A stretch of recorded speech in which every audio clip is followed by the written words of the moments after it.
Hey guys, welcome back to another episode of Why No One Plays. We have another What Happened To episode, which I've now made an official thing. Essentially, these are champions who used to occupy a large portion of the competitive market share, which has been in decline for an extended period of time. Meaning there were once common staples in every player's repertoire, but have since fallen out of it for one or a multitude of reasons. For today, I wanted to take a look at the one who started the trend of making a bunch of bubbly Disney-esque champion designs. Let's talk about Zoe, the Aspect of Twilight, and why no one plays her anymore.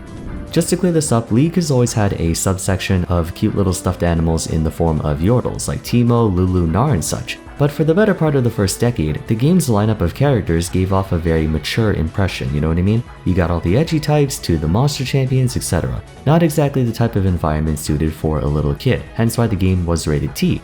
I myself don't subscribe to the belief that League has become too anime, but I'd be lying if I said they haven't been including some very animated personalities that veered away from the status quo. Zoe, Nico, Yumi, Seraphine, Gwen, Zeri, and such. Zoe was pretty much the first one. But we're getting off topic. This isn't about champion visual designs, this is about Zoe's fall from grace. Though in order to drop down so low, you have to start out really high, and let's just say that the reaction to her was nothing short of inflammatory. In my opinion, seasons 5 and 6 were the golden age of new champion designs. This was a time period when Riot started to push the boundaries of what could be accomplished, and it's thanks to their experimentation that gates were open to new possibilities. Granted, the amount of misses equaled the amount of hits, but in their defense, I'd attribute their lack of permanence to having a design that's too unique, like Aurelion Sol. Fantastic visual design and has a really interesting playstyle, it's just a user experience nightmare to deal with.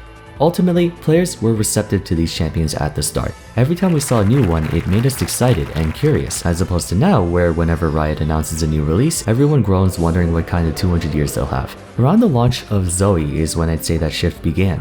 Whether it's due to her bright and uncharacteristically sparkly design or her ridiculous damage, first impressions for her were noticeably worse than any champion that came before. Over 4,500 dislikes compared to the normal 1,000 or so. Disregarding her visual design, the implications of Zoe's gameplay were made very clear. One look at Battlestar is all you need to know that she was going to be doing this for the entirety of a match. A slingshot type attack where she would throw a star in a target direction then redirect it to damage nearby enemies on contact, which increased based on distance traveled. It's not the first time we've seen something like this, as Nidalee's javelin toss also grew in power the farther it traveled, and Ashe's enchanted crystal arrow stunned for longer based on the distance as well. But what made this one more problematic were three things. First, it was an AoE spell, a small radius but AoE nonetheless. It had the potential to hit multiple targets clumped up together. Second, it traveled much faster, almost twice the speed of Nidalee's Q. Third, its range was theoretically global since its projectile lifetime was dependent on how far away it was from Zoe, making it very similar to Aurelion Sol's Q where there's no finite distance. Speaking of which, on a side note, I find it really pathetic how one of Zoe's stars can do thousands of damage but a Sol stars do like nothing. And that guy creates galaxies. The irony. See, the thing with Zoe's Q that made it so much more of a threat than Nidalee's, among what it just detailed, was unlike Nidalee, Zoe had actual setup to guarantee she could land a max distance paddle star in the form of her Sleepy Trouble bubble, which could travel indefinitely as well if thrown across a wall, causing whoever got hit by it to fall asleep after a delay for over 2 seconds, upon which the next instance of non-persistent damage would deal bonus true damage. Even without a wall, she could extend the range of both Q and E with the use of her portal jump.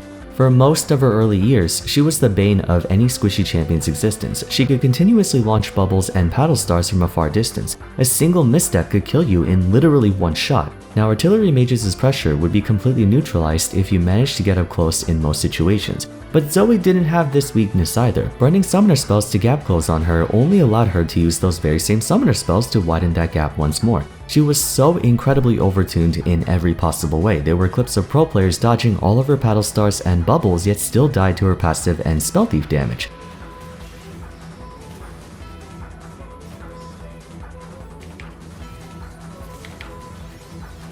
No, she's gonna outplay me. She's too good.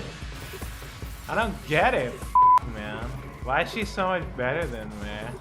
Due to her relative safety and consistently high damage output, she was slammed with a cascade of balance changes since pretty much day 1 for a good 2 years. All of her abilities took a huge blow. Passive could no longer proc on her Q, Paddlestar lost the ability to double cast if you delay the redirection long enough, teleport shards no longer drop from minions, Sleepy Trouble Bubble lost its partial cooldown refund, so on and so forth. The nerfs were significant enough to narrow her margin for error, but that came at the cost of a lot of players dropping her. Over the past couple of years, her play rate steadily dropped from a comfortable 5 to 10% to barely 3% in Platinum Plus. Despite her high skill ceiling, her presence is a far cry from what it was before in the likes of Master, Grandmaster, and Challenger as well. Zoe was overtuned and overloaded. She was way too consistent for how safe and effective her kit was, so the goal behind her nerfs was to diminish her pros so that they wouldn't overshadow her cons, allowing said cons to no longer be minor inconveniences, but actual concerns the player has to take into consideration.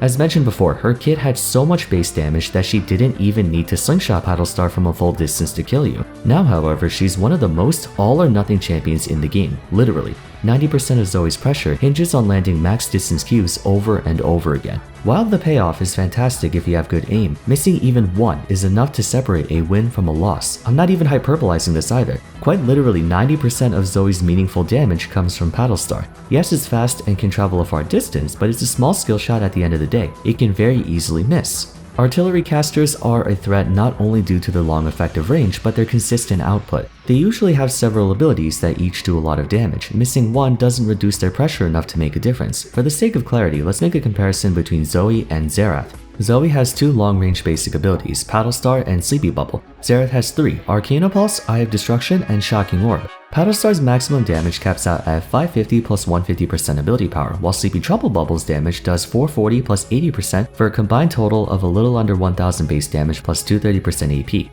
Xerath's Arcana Pulse is 230 plus 85%, Eye of Destruction when sweet spotted does 333 plus 100%, and Shocking Orb does 200 plus 45% AP. Add them together for 763 plus 230% AP. Same ability power ratio in totality, but Xerath has much lower base damage. Here's the thing, Xerath's damage output is far more consistent as he not only has 2 strong tools in the neutral, Q and W, but they have lower cooldowns. Each time Zoe misses a Battlestar, that's 550 damage plus 150% ability power gone. If Xerath misses 1 Arcana Pulse, he only loses 230 plus 85%. Both have similar effective range and cooldowns too. So while landing a full power Q is much more satisfying on Zoe, it also means if you miss, you lose out on much more effective uptime. She doesn't carry any backup ordnance to maintain her pressure, not to the same extent as other artillery casters like Vel'Koz, Ziggs, Xerath, Ezreal and such, and in fairness, she shouldn't. Zoe's MO is not long-range pressure, it's long-range burst. She's a burst mage first and foremost, yet even then, she's a lot more go big or go home than her counterparts. Since their burst combo is spread across multiple abilities, hers is just one.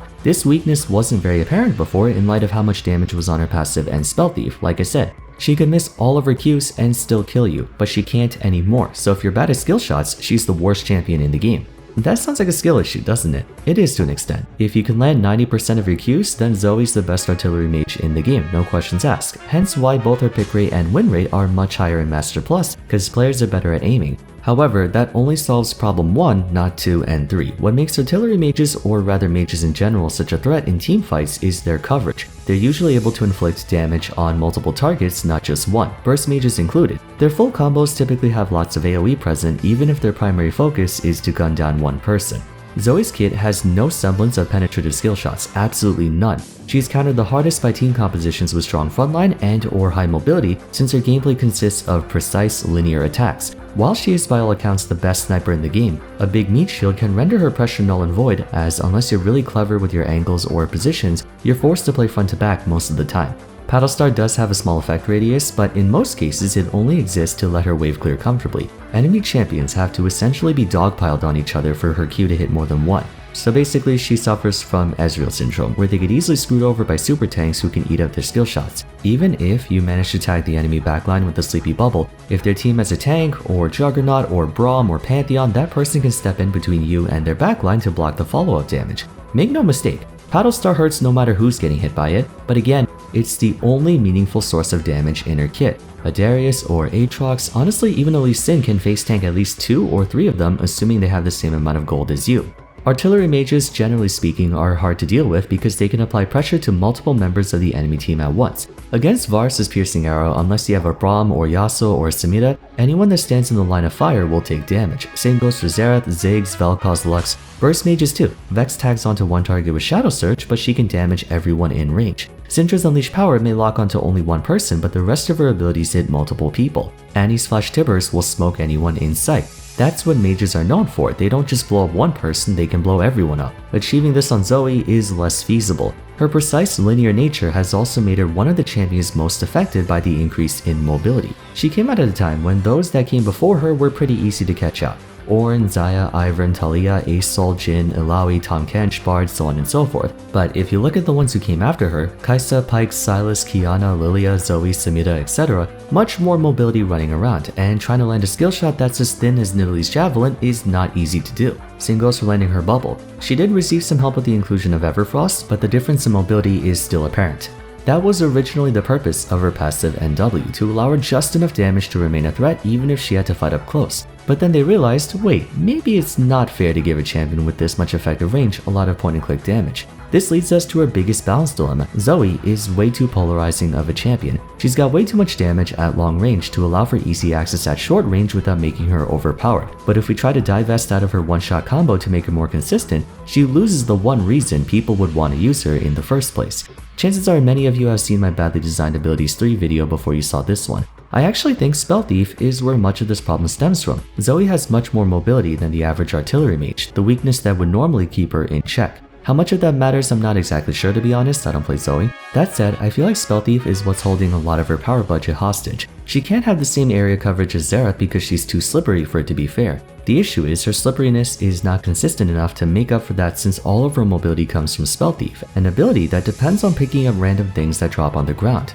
Overall, Zoe is just far too conditional to be a worthwhile one-trick, and one-tricks make up the bulk of a champion's pick rate, especially if they're not flavor of the month or strong in the current meta. Her damage is extremely high but very easy to miss. Her range is some of the best in the game but very easy to block. Her mobility is fantastic but circumstantial. She can solo carry games like it's Tuesday, but you have to be extremely good at the game to notice that potential. Her skill floor is beyond unforgiving. The most popular champions are those who are easy to pick up and hard to master. Zoe's hard to master and hard to pick up. She initially used to be very easy to start with, but that was only a result of her being overtuned to all hell. If this were any other video game, conditional strength would be the cornerstone of any well-designed character. And in a game like League, where effective range is the single most powerful combat attribute in the game, Zoe absolutely needs to be conditional to be fair, and all things considered, with the exception of Spell Thief, I think she's actually a pretty decently designed champion. She's a sniper. Her goal is to burst you from far away. Any conventional means to deal with snipers works against her. Defense and evasion. To play her well, you can't just fire indiscriminately like you can on a standard artillery mage. Every shot has to count, and her kit is designed to reward you for making those shots count while punishing you for missing them. That's just it. Not many people like to play Zoe at the present moment because she's not worth it. The average gamer's thought process when it comes to competition is to achieve the most efficient results with the least effort required. Keyword required. If there exists an option that takes far more work on the player's part but doing so sets you apart from the average player, they will go for that option. That's why in genres like MMO, players are willing to grind hundreds of hours just for a 1% increase in damage, because that difference is enough to differentiate between the good and the great. Back when she was overpowered, mastering her meant an easy 60 to 65% win rate. Nowadays, even if you really put in the time and effort to learn her, the best you can do is probably 55 to 60. Not that much better than any other champion. She's another one of those situations where the only ones who want to play her are the ones who really want to play her. No one will just pick up Zoe for a couple games just for the heck of it. All the same, I think it's fine for her to be this way. The only way to increase her pick rate is to increase her consistency, but in doing so, that will anger the majority of players, as everyone hates snipers. Those of you who play first-person shooters know exactly what I mean. That, and I'm sure a lot of ADC players are still having PTSD flashbacks of Zoe from Season 7 to 8, or I think we all do. That's gonna be it for today though. Let me know your own thoughts on Zoe in the comments down below if you agree or disagree with my points. But if you enjoyed the video, I'd appreciate it if you could leave a like and subscribe. Consider following me on Twitter, joining my Discord server, and checking out my previous Why No One Plays episodes if you haven't yet. But for now, thanks so much for watching, and I look forward to seeing you again soon in the next one. Take care.